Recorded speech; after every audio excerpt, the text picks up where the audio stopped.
Hey guys, Ray from Rearview and Boat. So back in May of this year, Haloview sent me out a BT11 wireless rear monitor and dash cam, and it had blind spot detection as well. So I did a couple videos on that for you and did kind of pros and cons. There was a few cons that I was having trouble with, and they recently told me they've addressed those in an updated model. So they wanted me to redo my test. I'll just quickly show you the things they had corrected here. They say, number one, they solved the issue of overexposed images in strong light. I really had a lot of problems, especially in sunny weather, the desert, especially with it being a little overexposed. They've also introduced split mode view and touch switching channels. So it has a touch screen on it, and you can switch between the forward-facing dash cam and your wireless rear view camera. When using English menu, the GPS speed display will be in miles per hour. I guess it was in kilometers. I didn't really notice. Regarding blind spot detection functionality, we've designed two software versions based on customer installation heights, so small car and RV. And they've also optimized the auto calibration feature. So sometimes it was tricky to get it to calibrate. I never could get it to auto calibrate no matter what I did. And then I would have to manual calibrate it. It was a little picky to do that. But I have tested it out, and the first time I tried it, it auto calibrated no problem. One thing I found though, you want to do the auto calibration somewhere where you have really bright contrast between the pavement and the lines. If the pavement is very bright and the lines are very faded, it has trouble picking up the little computer has trouble picking up the lines. But if you have fairly black pavement and white lines, it does a good job now.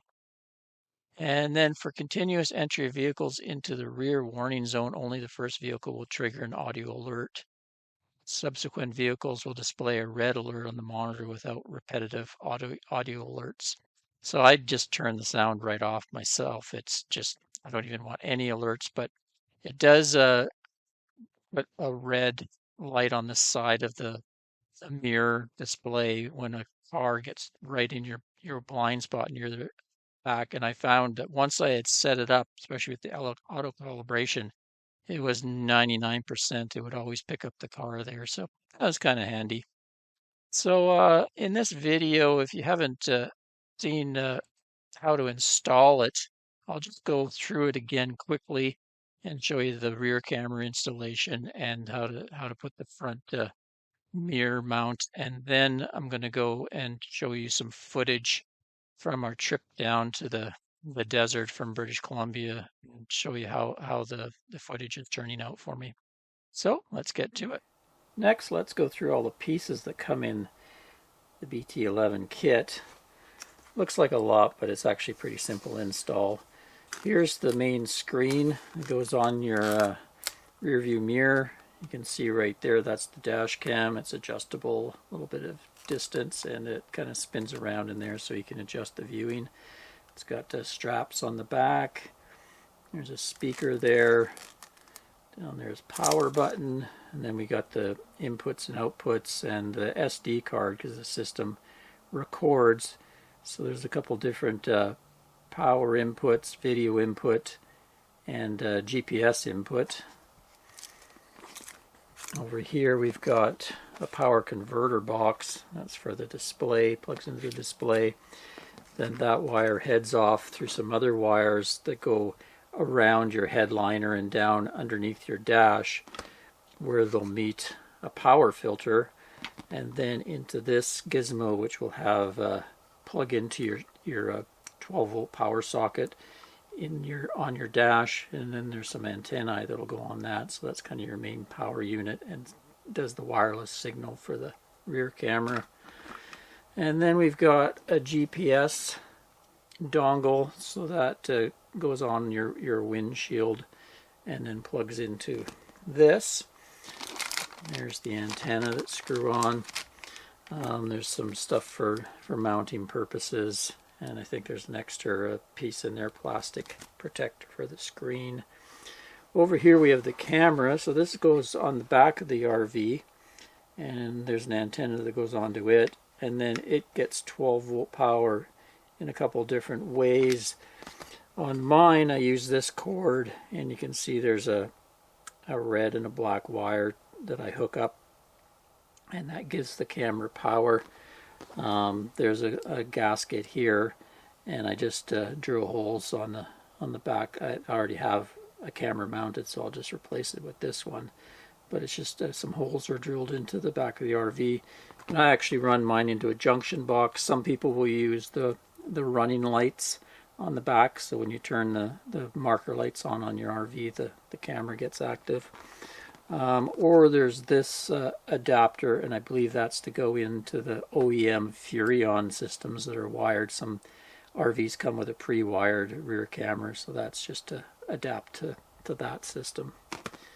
Anyway, I'll go through all the installation in this video, and we'll give it a quick test, and then a second video will come up with after I've driven around 2,000 kilometers down south, and we'll see how it's performed and see if it's actually improved over the previous version. So we're going to mount the camera first. Like I said, there's an antenna here that just screws on. And this thing has an adjustment right here, so it can adjust to different pointing views. So that'll be critical when you set it up for blind spot detection to get that just right. A little bit of a rain cover here. And then in the back, there's a couple holes where you can have the wire coming in or out of it, or it can go straight out the back as well. So we'll put that on the back of the RV. If you notice in here, there's a couple different lights. There's an LED that tells you that it has power to it. Then it has some kind of night lights. These 6 LEDs are night vision, and they're also a floodlight. So there's a thing on the display which is kind of a neat feature. You turn it on, and they become very high intensity LEDs that kind of light up behind the RV for you, kind of like a floodlight. Here's where the camera's going to get mounted. You can see there's one there already. That's the BT12 system that I've been using. So I'm going to replace that camera with the one out of the BT11 system.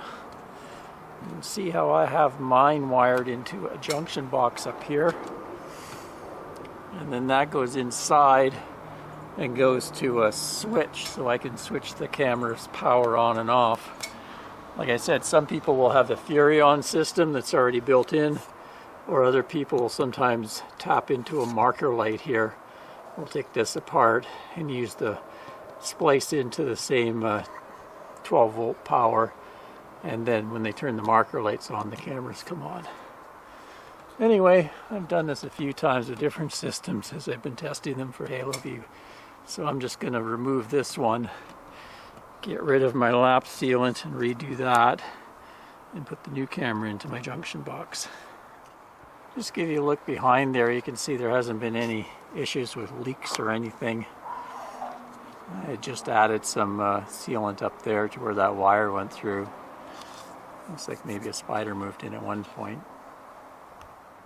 So like I said, I have mine wired into a switch inside, so there's the red and black coming up is plus and minus 12 volts.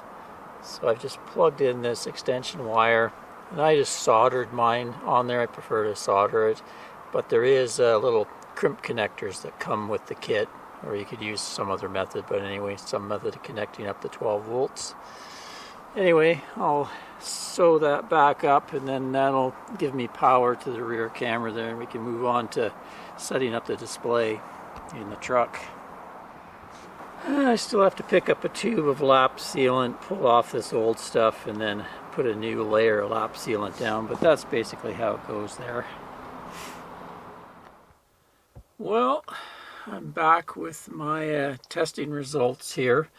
I've used it for about a month, and we've towed all the way down from British Columbia. I'm currently in Death Valley, California, so probably a couple thousand kilometers. The system's worked well as far as wireless connections. I've had very few dropouts, just maybe the odd couple second dropout. I think when I pass someone that's also got Wi-Fi, I get a little bit of interference sometime, but the connection's been really solid between the back camera and this display. Usually get pretty good bars. So the install is fairly simple, and I'll show you, but this plugs into a 12-volt socket down here, and it has that little arm, and it just sits in there. It's pretty lightweight, so it doesn't bother my knee or anything. It's got a little power filter box under there. I haven't actually put anything permanently mounted in here. I just kind of have things wired in for the test. So that wire goes underneath and then up the pillar and then across, and this clamps on the mirror with the elastics. It holds pretty well. And then there's a couple things you have to do up here. You can see this one. Also, I haven't done the sticky tape. And the GPS also. So they'd be mounted on your window somewhere up there permanently with the double-sided tape. But I really like the BT12. This is the display for the BT12, and you can see it's much larger, so I like it better. Also, it has a dash cam that's I have mounted on my rear of my rear window. This one's a front dash cam, and you can see I have another dash cam, so I don't need a front dash cam. So those are the reasons I go with the BT12. Anyway, let's turn this on so you can get a view of it currently. I'll give you a quick look at the display options. Like I said, I've done a full review video of this before. This is just sort of an update video.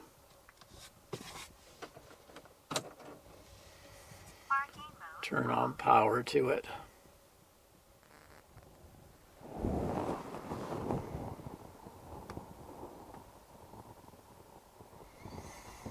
There we go. So that's showing the current view there. I tap the screen. One thing they've done is you can just tap back and forth.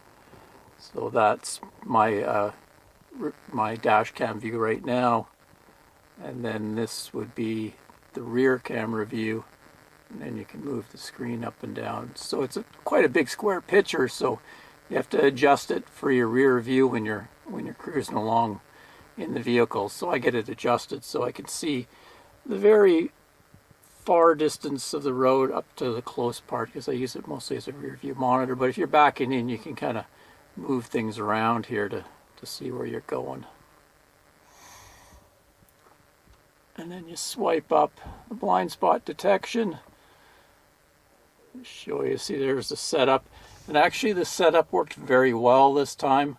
Much better. They've improved the blind spot setup. Before it was kind of a pain to calibrate, but I found it much easier. A lot of times it would auto calibrate for me if I had nice lines behind me. But you can see the spots here that it's set up, so when a vehicle goes into those blind spots on the side here, it goes red or red on this side, depending which side they are on. And you can have an audio alert, but I always turn that off because it can be a bit of a pain. Although they say they've improved that as well.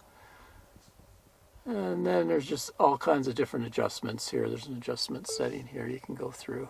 Like I said, I'll link back to the video for that. But anyway, what you really want to see is the footage. So I'll show you some pre-recorded footage of what it looked like driving around, and see how they've improved the kind of light balance to it. It was really bad before, so it's gotten a little bit better now. Okay, so we'll start with a couple clips from the forward-facing dash cam. This is just loading onto the ferry from Victoria to Port Angeles. Fairly kind of bright white sky day, but pretty good picture overall. And then we'll go in on board, and I'll show you what it looks like more in as it transitions into a darker environment, how it's able to adjust for the brightness change. And of course there's also lights going on, stuff like that. I find it does a pretty good job of transitioning, not like blowing out anything. This is the Coho ferry where you load from the side door and then in Port Angeles it backs into port kind of the opposite way coming back. It's one we take every year pretty well from Vancouver Island to USA to start our snowbird journey down south. It's pretty good resolution, this camera. The rear camera doesn't quite have as good a resolution because it's going to be wireless, but this is right built into the actual display. So here's the rear camera, and we're departing on the ferry. So I wanted to give you an idea how it dealt with the different brightness changes as well, headlights, stuff like that. And then as we head out into the nighttime, so when we came off the ferry, we started 4 o'clock on one side. So we get up at around, I think it's around 6 o'clock. So it's actually quite dark, and the camera deals with it really well. It makes it actually brighter than it actually is. It's so dark, everybody has their headlights on here, and you can see it's really dealing with the night. The little bit of a stutter that's going on, I think, is more in the recording. I don't see that when I'm looking at the dash cam. The flow is actually pretty smooth. So I don't know, when it does the recording, it kind of gets this little bit of a stutter going on. So here's coming down along the Hood Canal in Washington State. So it was a very kind of a bright, kind of sunny day. So it kind of gives you an indication of what it looks like. Nice fall colors were out.